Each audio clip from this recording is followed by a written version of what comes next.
मेघालय और नागालैंड के लिए आज होगी विधानसभा चुनावों की घोषणा। दोपहर 2:30 बजे निर्वाचन आयोग ने बुलाई है प्रेस कॉन्फ्रेंस।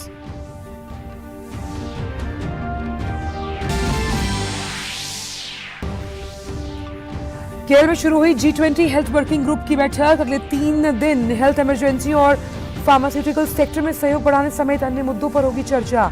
स्वास्थ्य राज्य मंत्री ने कहा, सेहत से जुड़ी वैश्विक चुनौतियों से निपटने के लिए सामूहिक नेतृत्व की जरूरत। उत्तर प्रदेश के बस्ती जिले में आज से शुरू होगा सांसद खेल महाकुंभ का दूसरा चरण। प्रधानमंत्री मोदी करेंगे वर्चुअल उद्घाटन। इंडोर और आउटडोर गेम्स में युवाओं को मिलेगा अपनी प्रतिभा दिखाने का बेहतरीन मौका।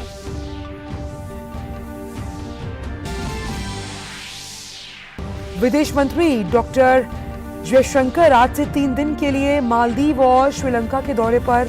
दोनों देशों के साथ द्विपक्षीय समझौतों पर होंगे हस्ताक्षर। भारत श्रीलंका साझेदारी पर भी होगी बातचीत।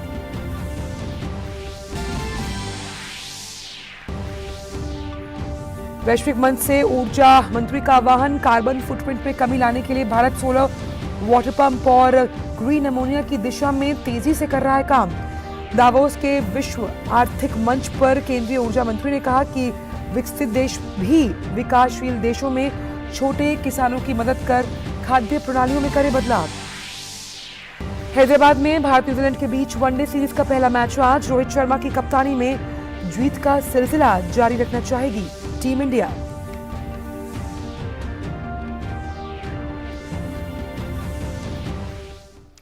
नमस्कार, आप देख रहे हैं डीडी न्यूज। मैं हूं आंचल गुलाटी कुंबर और अगले इस न्यूज बुलेटिन में हम जान पाएंगे इन सभी खबरों को विस्तार के साथ। सबसे पहले बात करते हैं निर्वाचन आयोग से जुड़ी खबर की। आज दोपहर 2:30 बजे निर्वाचन आयोग ने दिल्ली में प्रेस कॉन्फ्रेंस बुलाई है, जिसमें नागालैंड, मेघालय और त्रिपुरा में इस साल होने वाले विधानसभा चुनावों के लिए तारीखों की घोषणा की जाएगी। हाल ही में चुनाव आयोग की टीम ने मुख्य चुनाव आयुक्त के नेतृत्व में इन तीनों राज्यों में चुनाव से संबंधित तैयारियों का जायजा लिया था। पूर्वोत्तर के 3 राज्यों में विधानसभा का कार्यकाल मार्च में समाप्त हो रहा है। तीनों ही राज्यों में 60-60 विधानसभा की सीटें हैं। नागालैंड में 12 मार्च, मेघालय में 15 मार्च, त्रिपुरा में 22 मार्च को विधानसभा का कार्यकाल समाप्त हो रहा है। त्रिपुरा में भाजपा की सरकार है, तो वहीं मेघालय और नागालैंड में जो भाजपा है उसकी गठबंधन की सरकारें चल रही हैं।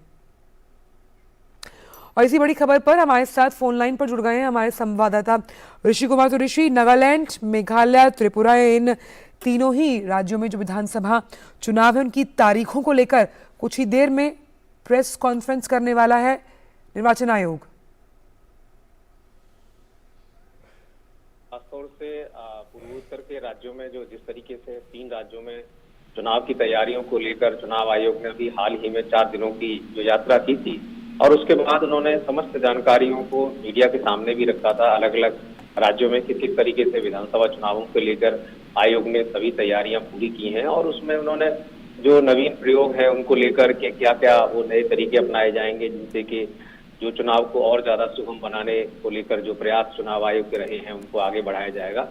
लेकिन बेहद महत्वपूर्ण बात यह है कि जिस तरीके से 5 वर्ष पूरे होने के बाद एक समय आता है कि किस राज्य में चुनाव कब होंगे, तो ये जो तिथि है ये बेहद महत्वपूर्ण होती है राज्य की जो विधानसभा के इतिहास को देखते हुए कि वहां पर चुनाव कब संपन्न हुए थे।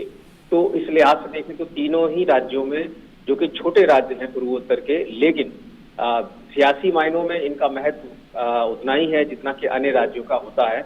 और जिस तरीके से अभी 8 सालों से अधिक समय के बाद बीजेपी की केंद्र में सरकार रही है, उसके बाद उन्होंने जो विस्तार किया है 7 में से जो 6 राज्य हैं, जो 7 के जो 7 सिस्टर्स ऑफ स्टेट बोला जाता है, जिसमें कि 7 राज्यों में से 6 राज्यों में या तो बीजेपी की सरकार है या बीजेपी के साथ गठबंधन में जो स्थानीय राजनीतिक दल हैं उनकी सरकार है। चुनावी मुद्दे निश्चित तौर से विकास से संबंधित होंगे, लेकिन चुनाव की तिथियां क्या होंगी ये बेहद महत्वपूर्ण है। फरवरी के क्या मध्य में ये चुनाव होंगे या अंतिम सप्ताह में होंगे, एक चरण में होंगे या कई चरणों में होंगे, क्योंकि छोटे राज्य हैं 60-60 विधानसभाओं के और वहां पर इस तरीके का कोई भी लॉ एंड ऑर्डर का कोई बड़ा इशू नहीं होता है। आमतौर पर देखा जाता है कि एक एक चरणों में वहां पर चुनाव संपन्न कराए जाते हैं। लेकिन क्या वो एक ही चरण होंगे या अलग अलग तिथियों के हिसाब से एक एक चरण रखे जाएंगे, ये भी देखना होगा। तो इन तीनों राज्यों की विधानसभाओं की तिथियों के हिसाब से जो उनकी तारीखों का ऐलान होना है जो विधानसभा चुनाव की, बेहद महत्वपूर्ण है। और सबसे अहम बात ऋषि ये है कि हमने देखा था जब इन तीनों ही राज्यों का दौरा निर्वाचन आयोग द्वारा किया गया था और जब प्रेस कॉन्फ्रेंस हुई थी तो साफ तौर पर किस तरह से निष्पक्ष चुनाव कराए जाएंगे और साथ ही साथ युवाओं को कैसे और प्रोत्साहित किया जाएगा, उस लिहाज से वो जो दौरा था काफी अहम था। बिल्कुल, युवाओं को लेकर खासतौर से चुनाव आयोग ने जिस तरीके से पहले देखा जाता था कि वर्ष के एक ही तारीख के माध्यम से वो अपने को जो निर्वाचन प्रक्रिया है उससे जोड़ने में सक्षम हो पाते थे। यानी कि अगर कोई युवा 18 साल का पूरा हो रहा है और अगर वो फरवरी माह में हो रहा है या मार्च माह में हो रहा है तो उसको अगली साल के जनवरी माह में ही उसको अवसर मिलता था अपने आप को जो वोटर लिस्ट है उसमें शामिल कराने को लेकर। लेकिन अब चुनाव आयोग ने जिस तरीके से उसकी तिथियों को बीच में कई बार बदल दिया है, करीब 4 बार उन्होंने इसको बदला है और ये अवसर दिया है कि आप इन तिथियों पर वर्ष में एक से अधिक बार जो तिथियां हैं उन पर आप अपना मतदाताओं के रूप में मतदाता के रूप में अपना नाम जो मतदाता सूची है उसमें शामिल करा सकते हैं। जी। तो एक जो ये जो प्रयास है ये इससे युवाओं को जो उनकी उम्र पूरे होते ही वोट डालने का जो अवसर मिलने का जो प्रक्रिया शुरू हुई है ये बेहद महत्वपूर्ण है। और इसी प्रक्रिया में जिस तरीके से सोशल मीडिया है या जो अन्य ऐसे प्रचार के माध्यम है जिसके जरिए आयोग ये सुनिश्चित करता है कि फ्री एंड फेयर इलेक्शन कराए जाने को लेकर उसमें जो स्वीप का जो कार्यक्रम है उसकी क्या भूमिका हो सकती है और अधिक से अधिक वोटर टर्नआउट हो उसकी क्या भूमिका हो सकती है, इन सभी का प्रयोग भी आयोग ने सुनिश्चित किया है कि ज्यादा से ज्यादा हो और उसके लिए तमाम ऐप उन्होंने बनाई रखी। बिल्कुल कि वोट परसेंटेज को किस तरह से बढ़ावा मिलेगा लोकतंत्र के इस महापर्व में ऋषि, सी विजिल ऐप को लेकर भी तमाम जानकारियां इस दौरे के दौरान दी गई थी और ये भी कहा गया था कि जिस तरह से बूथ्स बनाए जाएंगे उनमें महिलाओं को ज्यादा जिम्मेदारी सौंपी जाएगी। बिल्कुल, पूर्वोत्तर खासतौर से जो महिला सशक्तिकरण के लिहाज से देखें तो महत्वपूर्ण है और वहां पर जो महिलाओं की जो विकास में भागीदारी है वो बराबर की है। ऐसे में जो उनका महत्व है वो वहां पर बहुत ज्यादा दिखाई देता है। इसीलिए से आयोग भी इस बात को समझता है। लेकिन इस पूरी प्रक्रिया में जिस तरीके से आपने जिक्र किया कि सी विजिल ऐप के जरिए आयोग ने भी उसका जिक्र किया, सी विजिल ऐप ने निश्चित तौर से जो पारदर्शिता है और जो चुनाव के दौरान जो गड़बड़ियां और धांधलियां होने की जो खबरें आती थी, कई बार वो खबरें आती थी जब वो चुनाव हो जाते थे। लेकिन अब एक आम नागरिक के द्वारा जब त्वरित शिकायत उस पोर्टल पर दर्ज करा दी जाती है और आयोग ने इसके लिए बेहद कम समय रखा है और उस पूरे पीरियड के दौरान आयोग की टीम तुरंत उस पर कार्रवाई करती है, तो इससे जो लोगों में जो कॉन्फिडेंस है कि उनकी शिकायत अगर है उसको सुना जा रहा है तो इससे शिकायत होने की संभावना भी कम हो जाती है। इस लिहाज से जो आयोग के जो प्रयास हैं और जो नवीन प्रयास हैं खासतौर से वो बेहद सराहनीय है। और साथ ही जिस हम आरवीएम की बात आपसे ऋषि कल भी कर रहे थे, क्या मान सकते हैं कि ये जो चुनाव अब आने वाले हैं इनमें आरवीएम का इस्तेमाल किया जाएगा? नहीं, ये कह पाना तो अभी बहुत मुश्किल है क्योंकि अभी खुद आरवीएम को लेकर चुनाव आयोग ने एक प्रोटोटाइप मशीन का ही प्रदर्शन आयोग ने राजनीतिक दलों के सामने रखा है और 31 तारीख जो इस महीने की यानी 31 जनवरी तक का समय तो राजनीतिक दलों के पास ही है कि वो इस मसले में अपनी क्या राय रखें। और चूंकि आज चुनाव आचार संहिता लागू हो जाएगी तो आचार संहिता लागू होने के बाद जो स्थिति जिस स्थिति में चुनाव आचार संहिता लागू होती है, जो नियम होते हैं वो एक बार तय हो जाते हैं, उन्हीं नियमों के आधार पर चुनाव होते हैं। कहते हैं कि जो खेल के नियम है वो बीच में नहीं बदले जा सकते, तो ऐसे में मुझे नहीं लगता इसमें कहीं भी कोई भी गुंजाइश या संभावना दिखती है कि इसको इसमें शामिल किया जाए। जी शुक्रिया ऋषि इन तमाम जानकारियों को हमसे साझा करने के लिए। तो आज जब 2:30 बजे प्रेस कॉन्फ्रेंस होगी इन 3 राज्यों की तारीखों को लेकर तो हम जान पाएंगे कि कब इन तारीखों पर चुनाव होने वाले हैं जिन राज्यों का हम जिक्र कर रहे थे। बढ़ते आगे, G20 हेल्थ वर्किंग ग्रुप की बैठक में आए मेहमानों को मिलेट यानी मोटे अनाज से बना खाना भी परोसा जा रहा है। मिलेट में बाजरे की खिचड़ी, रागी पायसम और प्लेन कढ़ी परोसी जा रही है। आइए देखते हैं।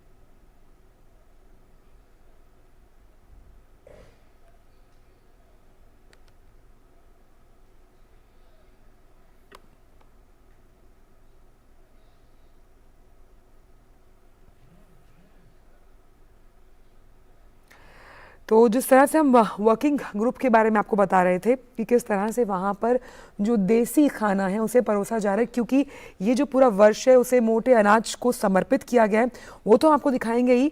वहीं क्योंकि हेल्थ वर्किंग ग्रुप का हमने आपको बताया आज पहला दिन है, तो विदेश राज्य मंत्री वी मुरलीधरन उद्घाटन सत्र को उन्होंने संबोधित किया और कहा कि भारत विश्व बंधुत्व की जो भावना है उससे ओतप्रोत है। उन्होंने कहा कि आयुर्वेद विश्व की प्राचीनतम चिकित्सा प्रणालियों में से एक है और G20 देशों के प्रतिनिधि उसी भूमि पर हैं जहां आयुर्वेद की उत्पत्ति हुई।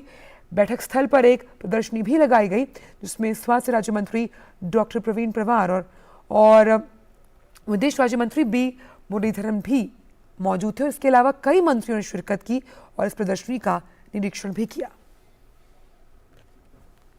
You are in a land where Ayurveda originated and practiced in its purest form extensively. Your visit cannot be complete if you have not encountered or experienced Ayurveda. Literally, Ayurveda translates to science of life.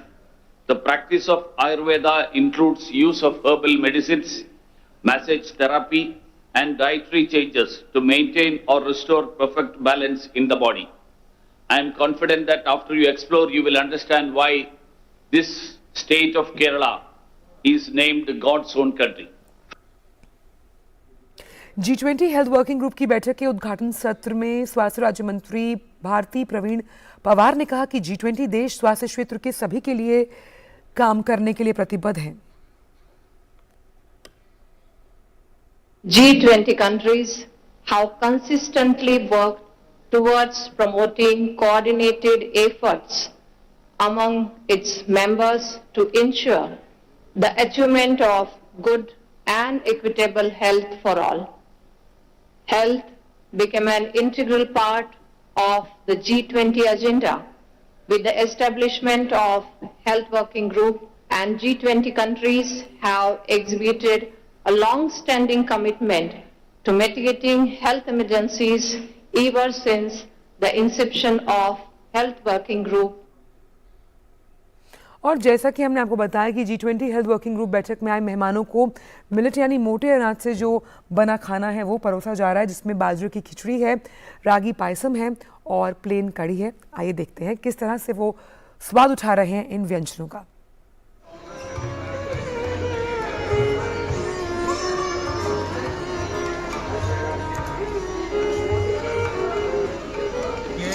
बजड़ा का खिचड़ी है, ये बजड़ा का खिचड़ी है जो, और ये हमारा रागी पायसम है जो अपने इंडिया का सबसे अच्छा हेल्थी अनाज है। ये जो G20 का शुभ अवसर पे हमारे यहाँ भारत में आए हैं उसके स्पेशल में उन लोग को सर्व किया जा रहा है, खिलाया जा रहा है, जो इंडिया का सबसे अच्छा अनाज है, हेल्थ के लिए भी अच्छा है, हर चीज़ के लिए अच्छा है, इनको खिलाया जा रहा है। प्लेन कड़ी जिसमें कड़ है, कड़ी ये भी, इसमें भी no any spicy, this very healthy है।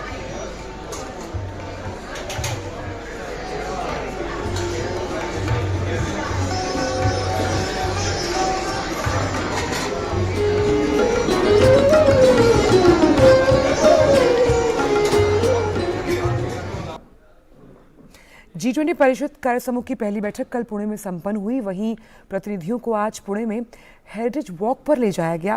प्रतिनिधियों ने पुणे के प्रमुख ऐतिहासिक स्थलों का दौरा किया। इस हेरिटेज वॉक ने प्रतिनिधियों को पुणे की सांस्कृतिक झलक और विरासत से भी अवगत कराया।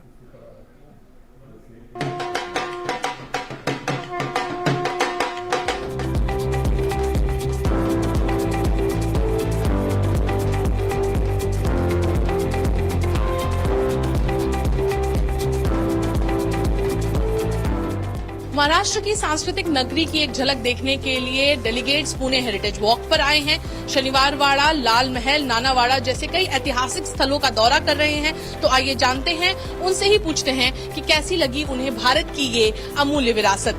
Yeah, no, it's quite interesting, also to learn about the importance that people of Pune has and the independence and and the pride in some of the main figures in the history. So it was really quite an interesting experience, and so thanks a lot for this It's fascinating, and the hospitality has been really wonderful. It's such an insight into the culture and the history of Pune, and we're really lucky to be here. So. Pune heritage walk और Pune city tour ने delegates को पुणे की सांस्कृतिक झलक और विरासत से अवगत कराया। कैमरा पर्सन कुमार दत्ता के साथ मैं मेघना देव, डीडी न्यूज, पुणे।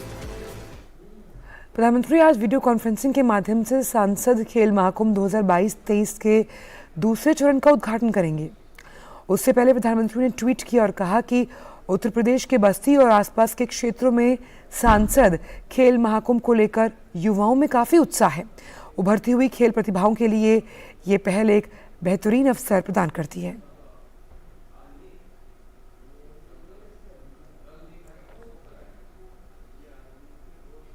खेल महाकुंभ के पहले चरण का आयोजन पिछले साल 10 दिसंबर को से 16 दिसंबर के दौरान किया गया और दूसरे चरण का आयोजन आज से 28 जनवरी के दौरान किया जाएगा। इस खेल महाकुंभ में कुश्ती, kabaddi, kho kho, basketball, football, hockey, शतरंज, कैरम, बैडमिंटन, टेबल टेनिस और इंडोर के साथ साथ आउटडोर दोनों प्रकार की खेल स्पर्धाओं का आयोजन किया जाता है। सांसद खेल महाकुंभ एक अनूठी पहल है जो जिला बस्ती और आसपास के क्षेत्रों के युवाओं को अपनी खेल प्रतिभा दिखाने का अवसर और मंच देगी।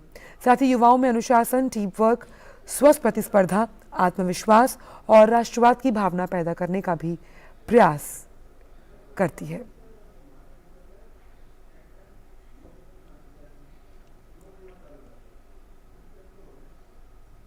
बस्ती के सांसद हरीश द्विवेदी ने कहा कि जिले के तमाम नौजवान खेल महाकुंभ को लेकर बेहद उत्साहित हैं। उन्होंने कहा कि ग्रामीण पृष्ठभूमि के खेलों और खिलाड़ियों को आगे बढ़ाना ही इस खेल महाकुंभ का उद्देश्य। 18 तारीख से 28 जनवरी तक बस्ती शहीद सत्यवान सिंह स्टेडियम में इसका उद्घाटन होगा। देश के यशस्वी प्रधानमंत्री आदरणीय नरेंद्र मोदी जी हमारे सांसद खेल महाकुंभ का उद्घाटन करेंगे और बस्ती के खिलाड़ियों को, विद्यार्थियों को और आमजन को संबोधित करेंगे। बस्ती के गांव-गांव में सांसद खेल महाकुंभ की चर्चा भी है और जो उद्देश्य आदरणीय प्रधानमंत्री जी का है कि ग्रामीण पृष्ठभूमि के खेलों को और ग्रामीण पृष्ठभूमि के खिलाड़ियों को आगे बढ़ने का अवसर उपलब्ध कराया जाए, उनको विभिन्न प्रकार का प्लेटफॉर्म उपलब्ध कराया जाए, उनको विभिन्न प्रकार की सुविधाएं उपलब्ध कराई जाए। उस दिशा में बस्ती सांसद खेल महाकुंभ पूरी तरह से सफल है। और हमारे दो संवाददाता इस बड़ी खबर पर हमारे साथ जुड़े हुए हैं। दिल्ली से जुड़े हुए हैं सुधाकर दास और बस्ती से जुड़े हुए हैं हमारे संवाददाता विकास सिंह। दोनों से ही हम जानेंगे इस बड़ी और अनूठी पहल को लेकर। सबसे पहले विकास, मैं आपके पास आना चाहती हूँ। मैं आपके पीछे देख सकती हूँ कि किस तरह से, क्योंकि ये एक अनूठी पहल और प्रधानमंत्री ने खुद ट्वीट करके कहा कि जो प्रतिभाएं हैं, जो छुपी हुई प्रतिभाएं हैं, गूदड़ी के लाल हैं, उनके लिए एक ऐसा मंच है उन तमाम खेलों के द्वारा अपने हुनर को प्रदर्शित करने का, खेलों के जरिए। जी बिल्कुल बिल्कुल अलग पहल है। इस तरीके की पहल है कि जो यहाँ पर बच्चे आए हुए हैं उनमें काफ़ी ज़्यादा उत्साह दिख रहा है। कहीं न कहीं जो ग्रामीण खेल हैं और ग्रामीण स्तर के खिलाड़ी हैं, इनको पहचान दिलाने का ये बहुत बड़ा मंच साबित हो रहा है। यहाँ पर लाखों लोग इसमें सहभागिता कर चुके हैं और आने वाले समय में करेंगे। तो जिस स्तर पे इसमें खेल हो रहा है और जो ग्रामीण स्तर की प्रतिभाओं को जो मौका मिल रहा है, आज का दिन बेहद ही खास है जब प्रधानमंत्री नरेंद्र मोदी खुद इसका उद्घाटन करेंगे, इसकी शुरुआत करेंगे। इस कार्यक्रम की भव्यता को दर्शाता है और हमारे पीछे आप देख सकते हैं कि काफ़ी बड़ी संख्या में यहाँ पर छात्र छात्राएं आए हुए हैं, जो युवक आए हुए हैं। उनमें युवाओं में अजीब सा उत्साह नजर आ रहा है। कहीं ना कहीं खेल के प्रति जो आकर्षण है, जो प्रधानमंत्री नरेंद्र मोदी कहते हैं कि खेल खेलना बेहद ही जरूरी होता है। हार और जीत तो बात की बात होती है, हार और जीत से कभी निराशा नहीं होती है। तो एक मानसिक शक्ति प्रदान होती है इन युवाओं और इन बच्चों में। कहीं ना कहीं जब खेलेंगे, और खेल के जो खास तौर से जो खेल की नर्सरी है, ये प्राइमरी लेवल से ही शुरुआत होगी, तब जाकर कहीं राष्ट्रीय स्तर और अंतर्राष्ट्रीय स्तर के खिलाड़ी बन पाएंगे। और कहीं ना कहीं जो छुपी हुई प्रतिभा कही जाती है, गांव सुदूर स्तर पे, छोटे जगहों पे, उन जगहों पे इन लोगों को जो खेल के प्रति आकर्षण मिलेगा है ऐसे आयोजनों से, ये बड़ी बात है। खेल के प्रति लगाओ। यहाँ पर आयोजन हो रहा है, प्रदेश के समस्त बेसिक और प्राइमरी विद्यालयों में इसका सीधा प्रसारण भी किया जा रहा है। तो कहीं ना कहीं प्रदेश के समस्त युवा इससे जुड़ रहे हैं। और आज के दिन जो एक खेल के प्रति आकर्षण है, कहीं ना कहीं जो बच्चों में होता है, क्या करें, कैसे खेलें, क्या कहीं खेल में डांट ना पड़े, लेकिन अब देखते हैं अब जिस तरीके से भारत का प्रदर्शन रहा है कि खेल में आप कैरियर बना सकते हैं, खेल में आप नाम कमा सकते हैं, अपने देश का नाम रोशन कर सकते हैं। अब ये बच्चे जानते हैं कि खेल एक विधा है, इसमें हमको निपुण होना है और अपनी खेल की पहचान करके वो क्या खेल खेल सकते हैं और खेल खेल के वो स्वस्थ रहेंगे। और कहीं ना कहीं जब बच्चा खेलता है वो एक बड़ा खिलाड़ी बन न पाए, लेकिन इसके साथ साथ वो एक स्वस्थ इंसान भी बनेगा, ये भी एक बड़ी बात है। तो खेल अपने आप में खेलना बहुत जरूरी है और ऐसे आयोजन अपने आप में बहुत ही महत्वपूर्ण है। बिल्कुल विकास, आप हमारे साथ बने रहिएगा क्योंकि हमारे साथ दिल्ली से सुधाकर भी जुड़े हुए हैं। सुधाकर, जिसका जिक्र हम सुबह भी कर रहे थे कि जो ग्रामीण पृष्ठभूमि से जुड़े तमाम खेल हैं, साथ ही साथ जो मॉडर्नाइज वर्जन है खेल के, इस तरह के जो अनूठी पहल है उनसे इन दोनों ही बातों का जो अभिप्राय है वो चरितार्थ होता है। साथ ही साथ जो एक ऊर्जा है इन बच्चों में, उन्हें एक सही चैनल मिलता है कि किस तरह से वो आगे आकर अपनी प्रतिभाओं को सबके समक्ष रख पाएं खेल के लिहाज से। बिल्कुल सही बात। और देखिए आंचल, बीते 7-8 वर्षों में किस तरह से एक पूरा इकोसिस्टम गांव से लेकर राष्ट्रीय स्तर तक तैयार किया गया है। स्कूल के लेवल पे हो, यूनिवर्सिटी के लेवल पे, खेलो इंडिया जैसे गेम्स, उसको आयोजित करने का मकसद यही है कि जो ऐसी प्रतिभाएं जो सपोर्ट के अभाव में, कभी अर्थ के अभाव में या फिर किसी गाइडेंस के अभाव में वो आगे नहीं आ पाती है, उनको मौका मिल पाए। और निश्चित तौर पर खेल महाकुंभ ये जो हो रहा है, इस तरह के आयोजनों से उस जो लक्ष्य है पीएम मोदी का, ग्रामीण प्रतिभाओं को सामने लाने का, Tier 2, Tier 3 सिटीज की जो प्रतिभाएं, क्षमता है, उनको सामने लाने का, उसको बहुत बड़ा बल मिलता है। और ये एक बड़ा संदेश पीएम मोदी का इस तरह के आयोजनों में शामिल होने का कि निश्चित तौर पर खेल बहुत जरूरी है और खेल के माध्यम से न सिर्फ ये सिर्फ मेडल जीतने के लिए नहीं है, ओलंपिक सिर्फ जाने के लिए नहीं है, बल्कि खेलों के जरिए जो फिटनेस का संदेश मिलता है, खेलों के जरिए जो अनुशासन मिलता है, खेलों के जरिए जो टीम इंडिया की भावना बच्चों में आती है, तो वो आने वाले समय में जो लीडरशिप की भावना पैदा होती है, तो वो आने वाले समय में बच्चों के लिए भी और सोसाइटी के लिए भी काफी महत्वपूर्ण है। लेकिन निश्चित तौर पर उसके साथ साथ ही फोकस इस बात पर भी है सरकार का कि जिला स्तर पर वो इंफ्रास्ट्रक्चर मिले बच्चों को उस तरह के मौके मिले, उस तरह का कंपटीशन मिले ताकि वो आगे बढ़ सके। उसके लिए हम जानते हैं कि बीते 7-8 वर्षों में काफी प्रयास किए गए हैं, वो इकोसिस्टम बनाया गया है, चाहे नेशनल स्पोर्ट्स यूनिवर्सिटी की बात हम कर रहे थे या इस तरह की जो तमाम योजनाएं हैं खिलाड़ियों को बूस्ट करने के लिए, उनको समर्थन देने के लिए, उनको बेहतर से बेहतर ट्रेनिंग की सुविधा मिल सके, कोचेस अच्छे मिल सके, उनको टॉप जैसी स्कीम्स भी चलाई गई है। तो हम जानते हैं कि पीएम मोदी का एक संवेदनशील रुख रखता है खिलाड़ियों को लेकर। वो जब बड़े कॉम्पिटिशन में हमारे खिलाड़ी जाते हैं तो वो लगातार उनसे संवाद करते रहते हैं, और चाहे हार मिली हो, जीत मिली हो, मेडल लेकर आए हो या ना आए हो, उनसे वो लगातार इंटरेक्ट करते रहते हैं। खुद अपनी ट्विटर हैंडल से खिलाड़ियों के साथ अपनी तस्वीरों को, उनके परफॉर्मेंस को वो साझा करते रहते हैं, तो वो बड़ा उत्साह बढ़ता है और एक पूरा एक माहौल खेलों के प्रति बनता है। बिल्कुल सुधाकर, आपके पास वापस आऊंगी क्योंकि विकास हमारे साथ जुड़े हुए हैं। विकास, तो जिस तरह से हम अनुशासन का जिक्र कर रहे हैं, टीम भावना की बात कर रहे हैं, स्वस्थ प्रतिस्पर्धा को लेकर जिक्र हो रहा है, आत्मविश्वास और राष्ट्रीयवाद को भी कैसे बढ़ावा मिलता है इस तरह की अनूठी पहल से, वहीं कैसे खेल एक करियर के रूप में विकल्प के तौर पर इन बच्चों के सामने आते हैं, उस लिहाज से भी ये जो पहल है वो अपने आप में काफी अहम। बिल्कुल, इनके लिए, युवाओं के लिए कैरियर भी एक साबित हो रहा है किस तरीके से इसमें वो अपना भविष्य बना सकते हैं। और इतने छोटे स्तर से जब खिलाड़ी तैयार होता है तो निश्चित रूप से आगे चलकर अगर वो कड़ी मेहनत करता है तो एक अपनी अलग पहचान बनाता है और उसके बाद उसको कहीं ना कहीं एक सफल जो जीवन होता है वो आगे चलकर वो साबित होता है। और कहीं ना कहीं ये जो खेल होते हैं, ये आयोजन होते हैं, ऐसे में हम खिलाड़ियों की तो पहचान करते हैं, लेकिन जो इनमें प्रतिभाग करते हैं वो छात्र, वो स्वयं की अंदर की प्रतिभा को भी और क्षमता को भी पहचानते हैं। तो स्वयं का मूल्यांकन खिलाड़ी करते हैं और खिलाड़ियों का मूल्यांकन करने के लिए ये आयोजन सफल साबित होते हैं। ऐसे में एक बड़ा प्लेटफॉर्म मिल रहा है अपने अंदर उनकी क्षमताओं को पहचानने का, और वो आगे चलकर किस क्षेत्र में खेल की किस विधा में तमाम तरीके के खेलों को विविध खेल का आयोजन हो रहा है, किसमें वो निपुण होते हैं। अभी से प्राइमरी स्तर पर ही तैयारी जब करते हैं तो आगे चलकर जो अभ्यास होता है वो एक मेहनत के अपनी दम पर वो एक बड़े खिलाड़ी साबित हो सकते हैं। उनको एक प्लेटफॉर्म मिलेगा और एक अच्छा वो कैरियर बना सकते हैं। कैरियर के विकल्प के रूप में हमने देखा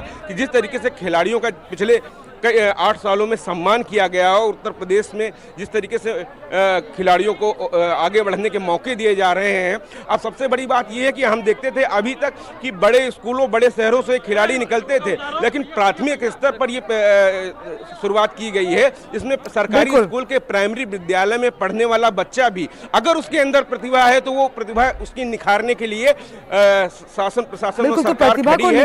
बस उसे मेहनत करने की जरूरत है और उसको उसके प्रति आकर्षण पैदा करने के लिए ऐसे आयोजन प्रतिभा को निखारने के लिहाज से, करियर के विकल्प के लिहाज से, खेलों को आगे बढ़ाने के लिहाज से पहल काफी अहम है। बहुत बहुत शुक्रिया विकास आपका भी बस्ती से जुड़ने के लिए और सुधाकर आपका भी दिल्ली से जुड़ने के लिए। इन तमाम जानकारियों को साझा करने के लिए बहुत बहुत शुक्रिया।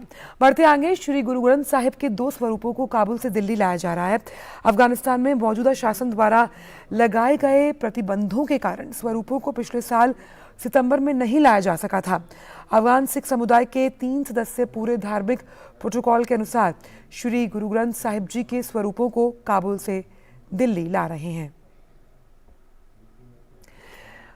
सीमा सुरक्षा बल बीएसएफ ने पंजाब के गुरदासपुर जिले में एक पाकिस्तानी ड्रोन द्वारा गिराए गए हथियारों की खेप में चीन निर्मित 4 पिस्तौल बरामद की हैं।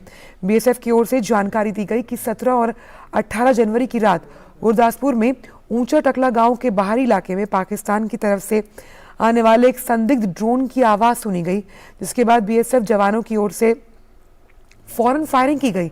मौके से कई हथियार और गोला बारूद बरामद किए गए हैं। दावोस में विश्व आर्थिक मंच से भारत ने विकसित देशों से आह्वान किया कि वो विकासशील देशों के लोगों के लिए खाद्य प्रणालियों में बदलाव करें और छोटे किसानों की मदद भी करें।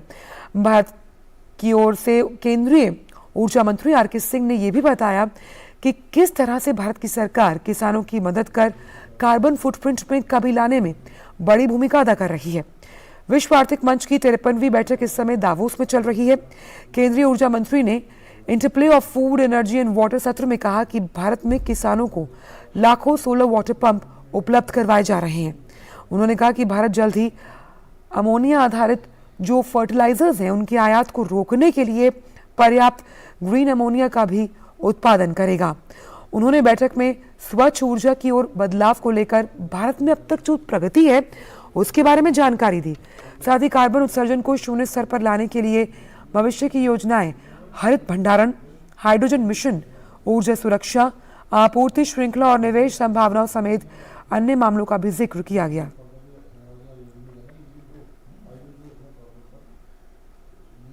विदेश मंत्री डॉक्टर एस जयशंकर आज से मालदीव्स और श्रीलंका की 3 दिवसीय आधिकारिक यात्रा पर होंगे।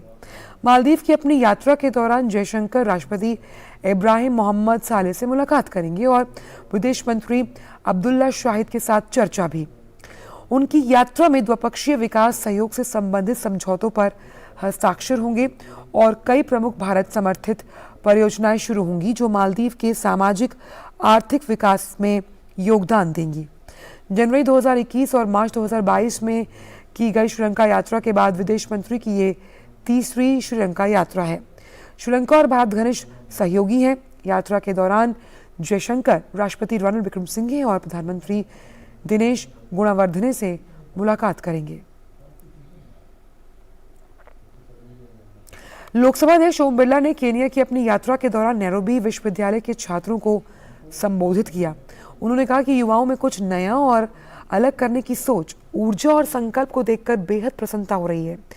युवाओं को आज की महत्वाकांक्षी दुनिया में एक महत्वपूर्ण भूमिका निभानी है। लोकसभा अध्यक्ष बिरला ने इस अवसर पर विकास और कल्याण की दिशा में भारत सरकार के सक्षम नीतिगत उपायों के बारे में युवाओं को सूचित किया। साथ ही उन्होंने ये भी बताया कि सरकार की पहल स्किल इंडिया और स्टार्टअप इंडिया युवाओं के जीवन में किस तरह से सकारात्मक बदलाव ला रही है। ओम बिरला ने नैरोबी में महात्मा गांधी की प्रतिमा पर उन्हें श्रद्धांजलि दी। इस मौके पर उन्होंने कहा कि केन्या के लोग गांधीवादी मूल्यों के प्रति अत्यधिक भावुक हैं। यह महात्मा गांधी की प्रतिमा और स्मृति भारत और केन्या के बीच ऐतिहासिक जुड़ाव को रेखांकित करती है। दुनिया के सबसे लंबे रिवर गंगा विलास क्रूज के सफर को आसान बनाने के लिए भारत का अंतर्देशीय जलमार्ग प्राधिकरण बेहद मुस्तैदी के साथ काम कर रहा है। ये क्रूज आज बिहार में सिमरिया से होते हुए मुंगेर की तरफ जाएगा। एमवी गंगा विलास हाल ही में वाराणसी से डिब्रूगढ़ के लिए रवाना हुआ, जिसमें स्विट्जरलैंड के पर्यटक सवार हैं। इस क्रूज में सभी तरह की लग्जरी सुविधाएं मौजूद हैं। ये क्रूज भारत में बना है और आत्मनिर्भर भारत की बेहतरीन मिसाल है।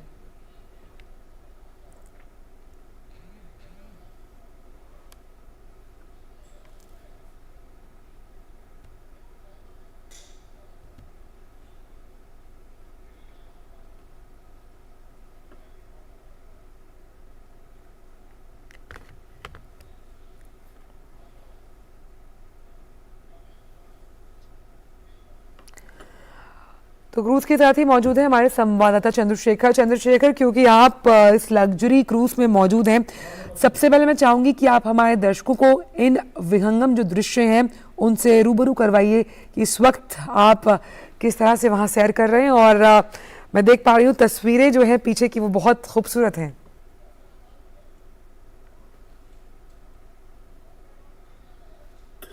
इस नज़ारे को दिखाए कि किस तरीके से दुनिया का जो सबसे बड़ा रिवर क्रूज़ है ये अपनी यात्रा को आगे बढ़ा रहा है। और अब देख सकते हैं कि ये जो इसकी जो टेरिस्ट है वहाँ पर जितने भी सैलानी हैं ये चिल आउट कर रहे हैं, वहाँ पर अपना जो भी एक्टिविटीज़ हैं उसको कर रहे हैं। और दोनों छोरों पर ये साफ तौर पर गंगा के जो दोनों छोरों पे जो गांव हैं उनका भी उनके नज़ारे को भी देख रहे हैं और ये यहाँ की इकोलॉजी को भी समझने का प्रयास कर रहे होंगे कि किस प्रकार से यहाँ पर जीवन है जो चलता है। और आप देखिए कि कुछ लोग वहाँ पर बैठे हुए हैं और आपस में वार्ता कर रहे हैं, बातचीत कर रहे हैं, और कुछ लोग वहाँ पर बैठकर अपनी बुक्स वगैरह पढ़ रहे हैं। तो जो इंतज़ाम वहाँ पर किए गए हैं उसका वो पूरी तरीके से लुत्फ़ उठा रहे हैं और धीरे धीरे ये जहाज़ जो है वो अपने सफ़र की तरफ आगे बढ़ रहा है। और अब तस्वीरें कुछ इस प्रकार से हो गई हैं कि हमारा बोट जो है वो थोड़ा सा उससे आगे निकल आया है, तो वो शॉट तो यहाँ आपको दिखा पाएंगे, लेकिन हमने काफ़ी इसका उसका हमने कवर किया है और वो जल्द ही अपने दर्शकों को देखने को मिलेगा। तो फिलहाल जो आचल यहाँ पर जो एक्टिविटीज़ हैं लगातार हर घाट पे जहाँ जहाँ ये रुक रहे हैं वहाँ पर हो रही हैं। अभी सिमरिया घाट पर से आगे की अभी ये आगे बढ़ा है, मुंगेर की तरफ जाएगा और मुंगेर पर भी इनके लिए कुछ इंतज़ाम किए गए हैं जहाँ पर ये वहाँ की संस्कृति से रूबरू हो सकेंगे, वहाँ के लोगों से मिल सकेंगे, वहाँ के गांव में जाकर के उनसे मिल सकेंगे। और योगा का भी कुछ कार्यक्रम है जहाँ पर ये जाकर के यहाँ के जो कि योग भारत ने पूरे विश्व को एक देन दी है निरोग होने के लिए, उसको भी समझने का प्रयास करेंगे कि इस धरती से किस प्रकार से योग जो है वो देश भर में और विदेश बिल्कुल। और चंद्रशेखर जिस तरह से प्रयास करेंगे और उसके बाद फिर आज हॉल्ट जो है वो मुंगेर में ही होगा। जी, तो चंद्रशेखर जिस तरह से हम एक भारत श्रेष्ठ भारत की इस भावना की बात करते हैं उसे चरितार्थ करते हुए हम साफ तौर पर देख पा रहे हैं कि जो ये पर्यटक हैं जो इस क्रूज का लुत्फ उठा रहे हैं उन्हें हर एक हॉल्ट पर ये तस्वीर देखने को मिलती है, जो संस्कृति है भारत की उससे रूबरू होने का मौका मिलता है। काफ़ी खुश नज़र आते हैं जो सैलानी हैं सो इसके, वो जब भी वो इन लोगों से मिलते हैं, घाट पर जाते हैं, घाट पर एक भारतीय जो परंपरा है जो अभिवादन का तरीका है उससे वो रूबरू होते हैं। उनको तिलक लगाया जाता है, उनको मालाएं पहनाई जाती हैं, उनका अभिवादन किया जाता है, रेड कारपेट उनके लिए बिछाया जाता है। तो वो एक अभिभूत वो होते हुए नज़र आते हैं यहाँ की संस्कृति को देख करके। और जब वो यहाँ के मंदिरों में जा रहे हैं या गुरुद्वारे, पटना साहिब का भी कल उन्होंने दौरा किया था, लोगों ने दर्शन किए हैं वहाँ पर, तो वहाँ पर ये जाते हैं तो ये वहाँ की संस्कृति को समझते हैं कि किस प्रकार से ये एक समरसता का जो इलाका है पूरे देश का, उसको समझने का प्रयास करते हैं। और वो जब वहाँ से वापस आकर के क्रूज़ में जब वापस लौटते हैं तो वो भी एक अलग प्रकार का उनकी जो चेहरे पर जो मुस्कान है वो काफ़ी कुछ इसको बयां कर देती होती हैं कि वो आज का दिन जो है वो उनके लिए काफ़ी सेटिस्फाइड रहा और वो जो सोच के आए थे उससे शायद वो ज़्यादा यहाँ से लेकर के जा रहे हैं आगे की तरफ, जो वो पड़ाव अपना आगे की तरफ वो जो जा रहे हैं अगले पड़ाव की तरफ, तो वो काफ़ी सेटिस्फेक्शन उनके चेहरे से झलकता हुआ दिखता है। यहाँ की पकवानों को वो देख रहे हैं, यहाँ की संस्कृति से मिल रहे हैं, यहाँ की भाषा, कहते हैं कि 4 कोस पर बदले पानी और 4 कोस पर पानी, तो वो चीज़ों को भी वो महसूस कर रहे हैं।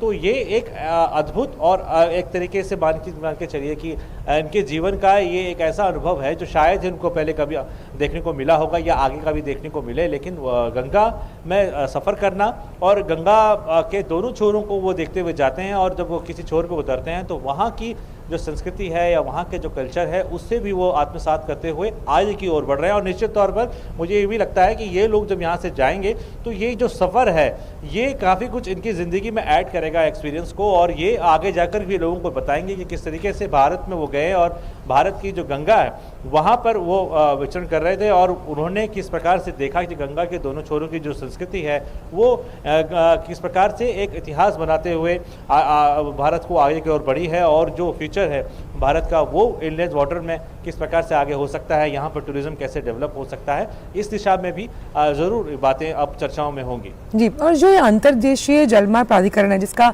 हमने सुबह भी आपका साक्षात्कार देखा था, उसका रोल काफ़ी अहम हो जाता है क्योंकि इस पूरे सफ़र को हम कह सकते हैं बहुत फ्लॉलेस बनाना उसका जो उत्तरदायित्व है वो उनके कंधों पर है। उस लिहाज से किस तरह से मिशन मोड में काम कर रहा है प्राधिकरण? देखिए, ये बहुत अच्छा प्रश्न आपने यहाँ पर किया है आंचल। इनलैंड वाटरवेज का जो आप बात कर रहे हैं, ये क्योंकि हम अब इस तरफ आगे बढ़ रहे हैं, इस दिशा में आगे बढ़ रहे हैं और हम कई सारे चैनल्स इसमें खोलने की कोशिश कर रहे हैं, यानी कि वो रास्ते खोलने की कोशिश कर रहे हैं जहाँ पर हम इस प्रकार की गतिविधियों को आगे बढ़ा सकें। और ये आप मान के चलिए कि जब ये यात्रा चल रही है तो कई सारी भ्रांतियाँ भी लोगों के बीच में आ रही हैं कि और कई सारी बातें प्रश्न भी उठाए जा रहे हैं, लेकिन हमने जब जानने का प्रयास किया है इसको कि किस तरीके से ये चैनल्स बनते हैं और किस तरीके से इस यात्रा को भी अंजाम दिया जा रहा है, जैसे कि हमने साक्षात्कार में भी हमने सुना होगा, तो उसमें बड़े साइंटिफिक तरीके से यात्रा चल रही है। कितनी मीटर की दूरी पर आपको रहना है और बोट से, और कितना पानी आपके बोट के लिए ज़रूरी है, और वो बोट में इस यात्रा के दौरान वो पानी आपको किस किस जगह पर मिल सकता है, उसके लिए पूरे उसको मार्क किया गया है और एक नेविगेशन का जो पूरा तरीका होता है उसको अपनाने की कोशिश की गई है।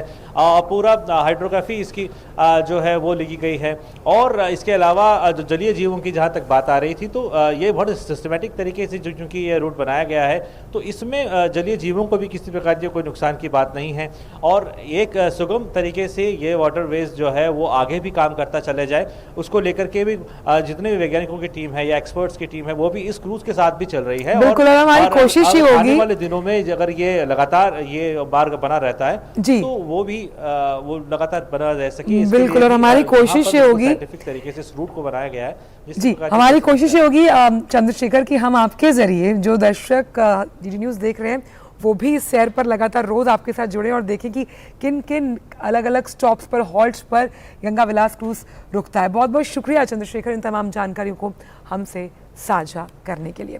तो ये तो बात थी सबसे बड़े क्रूज को लेकर, और जो तमाम वहाँ पर सैलानी हैं उनके चेहरों की मुस्कान ही बताती है कि भारतीय संस्कृति से जुड़कर वो कितना अच्छा महसूस कर रहे हैं। और आइए बात करते हैं मुंबई मेट्रो को लेकर। तो मुंबई मेट्रो के लाइन 2A और 7 का काम पूरा हो गया। इन दोनों लाइंस का उद्घाटन प्रधानमंत्री नरेंद्र मोदी 19 जनवरी को करेंगे। हमारे संवाददाता शिशिर शेलार ने मेट्रो लाइंस का जायजा लिया, आइए देखते हैं। मुंबई वासियों के लिए एक नई सौगात मिलने वाली है। प्रधानमंत्री नरेंद्र मोदी अपने मुंबई दौरे में जो है मेट्रो 7 और मेट्रो 2A जो लाइंस है मुंबई मेट्रो की, उसका जो है लोकार्पण करेंगे। तकरीबन अगर देखा जाए तो काफ़ी महत्वपूर्ण लाइन होगी। इसी मेट्रो के जरिए अगर देखा जाए तो ये पश्चिमी उपनगरीय प्रदेश है मुंबई का, और जहाँ पर हम देख पाते हैं कि काफ़ी ज़्यादा जो है दिक्कतें होती है। लेकिन इसके बाद अब देख पा रहे हैं कि जिस प्रकार से अगर मेट्रो लाइन शुरू होती है, तकरीबन 35 किलोमीटर का ये पूरा स्ट्रेच है जहाँ पर मेट्रो लाइन शुरू होगी, और यहाँ पर जो है वेस्टर्न एक्सप्रेस हाईवे के पास ये मेट्रो लाइन है। किस प्रकार से होगी हम देख रहे हैं इस वक्त जो कि स्टेशन पर है। इस मेट्रो का जो है लोकार्पण प्रधानमंत्री करेंगे। खासतौर पर जैसे मैंने कहा आपको कि जो पश्चिमी उपनगर है खास तौर पर उसके लिए जो ये पूरी लाइन बनाई गई है और इसीलिए मेट्रो 2 की बात करें 2A और 7 की तो ये खास होगा। हालांकि किस प्रकार से मेट्रो का रूप यहाँ पे देखा गया, आप देखिए सिटिंग अरेंजमेंट्स यहाँ पे की गई है, मॉडर्न फैसिलिटीज़ यहाँ पे लगाई गई है, साथ ही साथ एलईडी पैनल बिठाए गए हैं और एलईडी पैनल्स पे जो स्टेशंस है ये स्टेशंस यहाँ पर बताए गए क्योंकि जो यात्रीगण यहाँ पे प्रवास करेंगे हालांकि उनके लिए ये काफ़ी महत्वपूर्ण होगा और साथ ही साथ जिस प्रकार से डोर ओपनिंग है, डोर क्लोजिंग है, ये यहाँ पर की गई है। महिलाओं के लिए एक खास कोच यहाँ पर जो है रिजर्व रखा गया और साथ ही साथ दूसरी महत्वपूर्ण बात करें तो अगर बात करें कितना महत्वपूर्ण यह मेट्रो लाइन है तो खास तौर पर अगर बात करें तो जो पश्चिमी उपनगर है मुंबई का काफ़ी व्यस्ततम उपनगर है और ऐसे में इस वक्त अगर देखा जाए तो मेरे एक तरफ जहां पर अगर बात करें तो वेस्टर्न एक्सप्रेस हाईवे यहाँ पर अगर देखा जाए तो काफ़ी भीड़ होती है और ऐसे में जब यह मेट्रो लाइन ओपन होगी तो इसका सीधा असर मुंबई वासियों को होगा क्योंकि इस रूट से अगर देखा जाए तो ट्रैवल करना काफ़ी आसान होगा। पहली बात जिस प्रकार से हम पब्लिक मोड ऑफ ट्रांसपोर्ट की बात कर रहे हैं तो ऐसे में इस वक्त मुंबई वासियों के पास लाइफलाइन तो ज़रूर है लेकिन लाइफलाइन के साथ रोड के जरिए प्रवास कर सकते हैं, लेकिन अब जब मेट्रो सेवा शुरू हो जाएगी तो मेट्रो के जरिए भी लोगों को इसका लाभ मिलेगा और लोग जो अपने गंतव्य स्थान तक पहुंचेंगे। कैमरन कपिल के साथ शिव शेलार, डीडी न्यूज़, मुंबई। और वहीं Mumbai metropolitan region development authority शहर के विकास के लिए योजनाएं बनाती है। अथॉरिटी के आयुक्त SVR श्रीनिवास से डीडी न्यूज़ ने खास बात की। उन्होंने कहा कि केंद्र और राज्य सरकार की मदद से मेट्रो, सुरंगों और जल आपूर्ति सहित विभिन्न नागरिक जो परियोजनाएं हैं वो पूरी हो रही हैं और ये वर्ष समर्पण का वर्ष है। मुंबई वासियों के लिए खास तोहफा मिलने वाला है। मुंबई के लिए खास तौर पर अगर देखा जाए तो मेट्रो ट्रेन की सौगात मिलने। प्रधानमंत्री अपने दौरे के दरमियान मुंबई में मेट्रो 2A और मेट्रो 7 का लोकार्पण करेंगे। इस वक्त हमारे साथ MMRD कमिश्नर है। सबसे पहली बात, काफ़ी सालों बाद मुंबई वासियों के लिए एक बार फिर से सेवा मेट्रो शामिल हो रही है। जी, तकरीबन जब 7-8 साल पहले जब मैं MMRD में था तब लाइन 1 की हुई थी, हमने ट्रायल रन लिया था और इसी को जोड़ के हम लोग अभी 19 तारीख को आदरणीय प्रधानमंत्री महोदय के हाथ कार्यक्रम से हम लोग इसका उद्घाटन कराने वाले हैं। और दूसरी बात ऐसा है कि ये पहले बार मुंबई में एक मेट्रो नेटवर्क का काम अभी हो रहा है। पहले आइसोलेटेड एक लाइन था और फेज़ 1 का वो भी आइसोलेटेड थे और ये एक लाइन से दूसरा लाइन का जोड़ने का सवाल ही पैदा नहीं होता था। अभी टोटल मेट्रो नेटवर्क 2A, 7 और 3 लाइन नंबर 1 तीनों मिलके एक नेटवर्क तैयार हो रहा है और उसका रिजल्ट पब्लिक को, आम जनता को ये मिलने वाला है कि नॉर्थ साउथ प्रवास होने वाला है, सफ़र हो सकता है और ईस्ट वेस्ट का भी सफ़र होने वाला है। जैसा कि वर्सोवा अंधेरी इस घाटकोपर तक लाइन को हम लोग दहिसर दहिसर और गुंडावली हम लोग जोड़ रहे हैं। सो दहिसर से लेके घाटकोपर आदमी जा सकता है और दहिसर से लेके DN नगर जा सकता है और दहिसर से लेके वर्सोवा भी जा सकता है। सो ये जो है ना पहला बार हो रहा है, ये इनका खासियत है। कैमरन कपिल के साथ शिव शेलार, डीडी न्यूज़, मुंबई। बात कर लेते हैं मौसम को लेकर। तो मौसम ने भले ही कोहरे से कुछ राहत दे रखी है लेकिन ठंड अभी भी हमारा इम्तिहान ले रही है। दिल्ली समेत पूरे उत्तर भारत में कड़ाके की ठंड और शीतलहर का दौर जारी है। आने वाले दिनों में भी इससे राहत मिलने का अनुमान नहीं है। मौसम विभाग के अनुसार एक और पश्चिमी विक्षोभ उत्तर पश्चिम भारत की ओर आ रहा है, जिसके चलते अगले सप्ताह दिल्ली, NCR, पंजाब, हरियाणा और यूपी में हल्की से मध्यम स्तर की बारिश हो सकती है। साथ ही ठंडी ठंडी हवाओं के चलने से भी लोगों की समस्या बढ़ सकती है। बारिश बर्फबारी का ये सीजन 25 जनवरी तक चलेगा।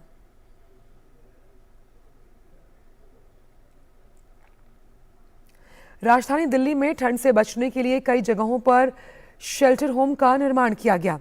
इन आश्रय जो घर हैं उनमें बेघर लोगों को ठंड से बचाने के लिए उन्होंने खुद शरण ली हुई है। आश्रय गृहों में ठंड से राहत पहुंचाने के लिए पूरी व्यवस्था की गई है। रजाई और गद्दों का यहां पर पुख्ता इंतजाम है। देश भर में गणतंत्र दिवस समारोह के लिए जोर शोर से तैयारियां चल रही हैं। मुख्य समारोह के लिए सेनाएं नई दिल्ली स्थित कर्तव्य पथ पर रिहर्सल कर रही हैं। रिहर्सल के दौरान जवानों की कदमताल का शानदार नजारा देखते ही बन रहा है।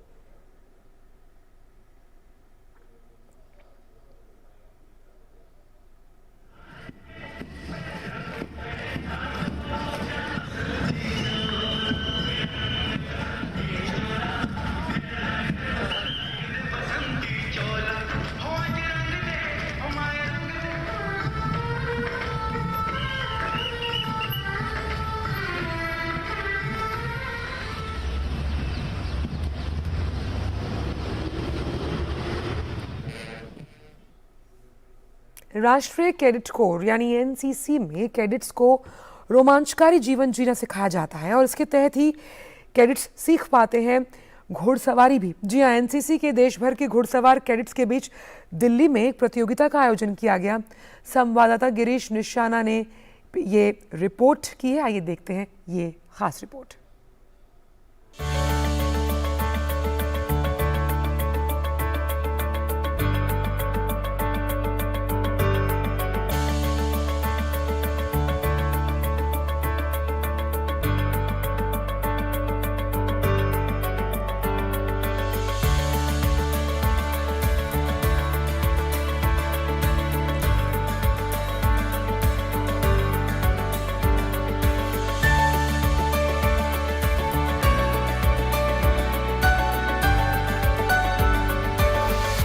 एनसीसी की घुड़सवारी प्रतियोगिता में दिल्ली निदेशालय के कैडेटों ने बाजी मारी है।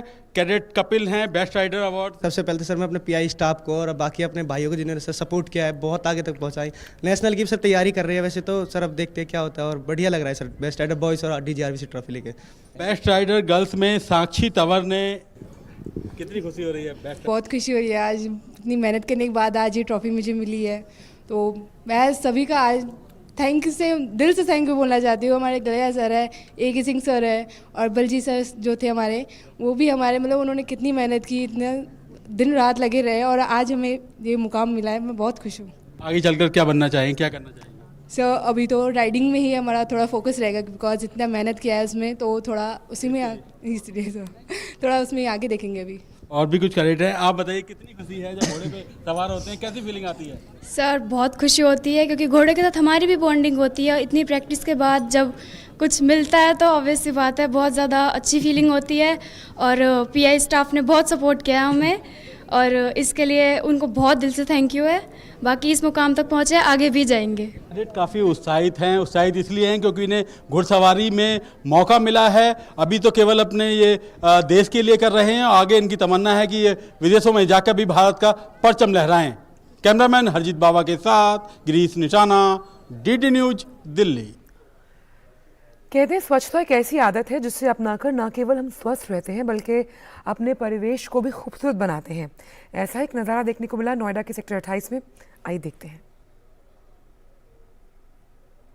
बड़ा मसला जो है वो है प्रदूषण का और जाड़ों के दिनों में प्रदूषण और भी ज्यादा बढ़ जाता है। बहुत सारे लोग जो हैं वो पर्यावरण प्रदूषण से बचाने के लिए, पर्यावरण संरक्षण के लिए काम कर रहे हैं। आज हम नोएडा के सेक्टर 28 में इस थीम पार्क में मौजूद हैं जहां जन सहभागिता का आपको ऐसा उदाहरण देखने को मिलेगा जो आपको प्रदूषण से भी बचाएगा, पर्यावरण संरक्षण भी करेगा। जी हाँ, आपको लेकर चलते हैं इस थीम पार्क में और देखते हैं कि यहाँ पर लोग किस तरह से प्रदूषण से निपटने के लिए प्रयास कर रहे हैं। तो चलिए चलते हैं थीम पार्क में।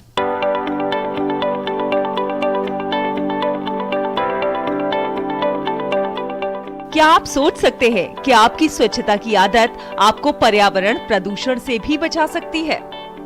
जी हाँ, कुछ ऐसा ही कर दिखाया है नोएडा सेक्टर 28 के वासियों ने। यहाँ जन सहभागिता से जो मुहिम की शुरुआत हुई है उसने यहाँ के लोगों को प्रदूषण से निजात दिलाने में काफी मदद की है। In that we found the water bodies, they are the best remedy to control the PM 2.5 pollution.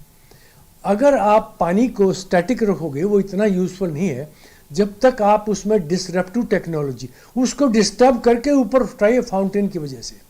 So we put it a disruptive technology for this. तो अब जब तक वो पानी नहीं जाएगा उस पानी को एटमाइज करिए। एटमाइज का मीनिंग सादे वर्डों में उसमें मिस्ट बनाइए, उसमें ओस बनाइए, इतना पानी करिए कि वो एरोसोल में टर्न हो जाए और उसके बाद में वो पानी अगर आप स्प्रिंकल करेंगे, छिड़का देंगे तो वो जो ड्रॉपलेट है बहुत जल्दी नज़दीक आ जाएगा, ज़मीन पर आ जाएगा। अगर उसमें एरोसोल बनाएंगे, मिस्ट बनाएंगे एटमाइज फोर्स से, तो वो कुछ मिनटों के लिए रुका रहेगा एटमॉस्फेयर और वो मूव करेगा और जब वो मूव करेगा तो आपके जो डस्ट पार्टिकल हैं और उसमें कुछ एक पॉल्यूटेंट गैसेज हैं, कार्बन मोनोऑक्साइड, सल्फर डाइऑक्साइड, ये सब चीज़ें वो सब अब्जॉर्ब होंगी और वो नीचे आएंगे। ये है कर्नल नारा और उनकी ब्रिगेड। ये लोग कचरे को धन में बदलने के प्रयास कर रहे हैं और इसीलिए कचरे को रिसाइकिल करके खाद बनाते हैं। इस खाद से जहां पार्क में मौजूद पौधों को नई जान मिलती है, तो वहीं बची हुई खाद को बेचकर जो पैसा प्राप्त होता है उसे पार्क के सौंदर्यीकरण पर लगाया जाता है। पर्यावरण संरक्षण के नजरिए से यहाँ पर हर दिन पौधारोपण होता है। और ये देखिए कबाड़ से जुगाड़ का खूबसूरत नजारा। बेकार पड़े टायरों, बाथरूम के टबों और ड्रमों से इस पार्क को सजाया गया है। प्लास्टिक की बेकार बोतलों को सुंदर गमलों का रूप दिया गया है। यह है कबाड़ से तैयार एक वैन, जिससे जब छिड़काव होता है तो वो हवा में मिस्ट बनकर फैल जाता है और वातावरण में आर्द्रता बनाकर प्रदूषण में कमी लाता है। निश्चित तौर पर ये जनसहभागिता की बेहतरीन नजीर प्रस्तुत करता है।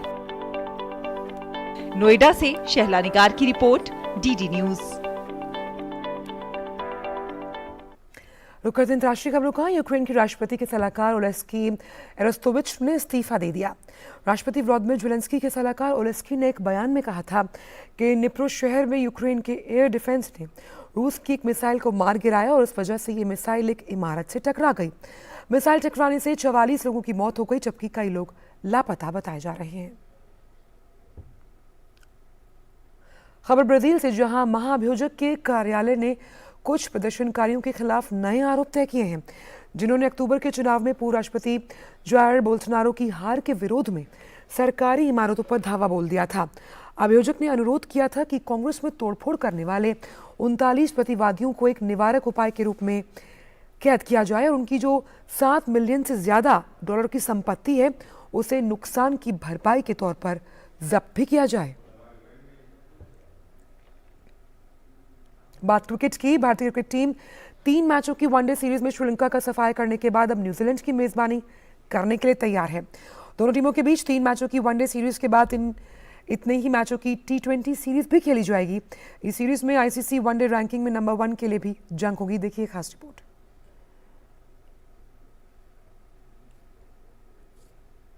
जीतकर भारतीय टीम के हौसले बुलंद हैं और अब टीम इसी बुलंदी पर अपनी अगली सीरीज, जो कि न्यूजीलैंड के खिलाफ है, उतरने के लिए तैयार है।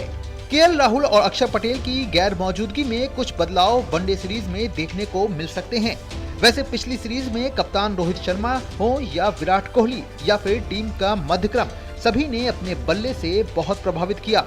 वहीं गेंदबाजी में उमरान मलिक, मोहम्मद सिराज और कुलदीप यादव ने शानदार प्रदर्शन किया। वहीं दूसरी ओर न्यूजीलैंड की बात करें तो बल्लेबाजी में फिल एलन, डेवन कॉनवे और टॉम लैथम टीम की ताकत हैं। माइकल ब्रेसवेल इस समय शानदार लय में हैं और गेंद और बल्ले से लगातार कमाल कर रहे हैं। आंकड़ों की बात करें तो भारत और न्यूजीलैंड के बीच अब तक 113 वनडे मुकाबले हुए हैं, जिसमें से भारत ने 55 जीते हैं, जबकि न्यूजीलैंड ने 50 मैच जीते हैं। एक मैच टाई रहा है और 7 मैचों का कोई नतीजा नहीं निकला है। लेकिन पिछले 10 एक दिवसीय मुकाबलों की बात करें तो यहां टीम इंडिया का रिकॉर्ड अच्छा नहीं है, जहां टीम को सिर्फ 1 जीत मिली है। वहीं 6 मैच न्यूजीलैंड ने जीते हैं। 3 मैच का कोई नतीजा नहीं निकल पाया। कुल मिलाकर विश्व कप से पहले भारतीय टीम की तैयारी को देखते हुए एक और बेहतरीन सीरीज सामने है, जहां दोनों ही टीमों के लिए अपने खिलाड़ियों को परखने का शानदार मौका है। Sports desk, DD news. फिलहाल समाचारों में इतना ही। दीजिए इजाजत। नमस्कार।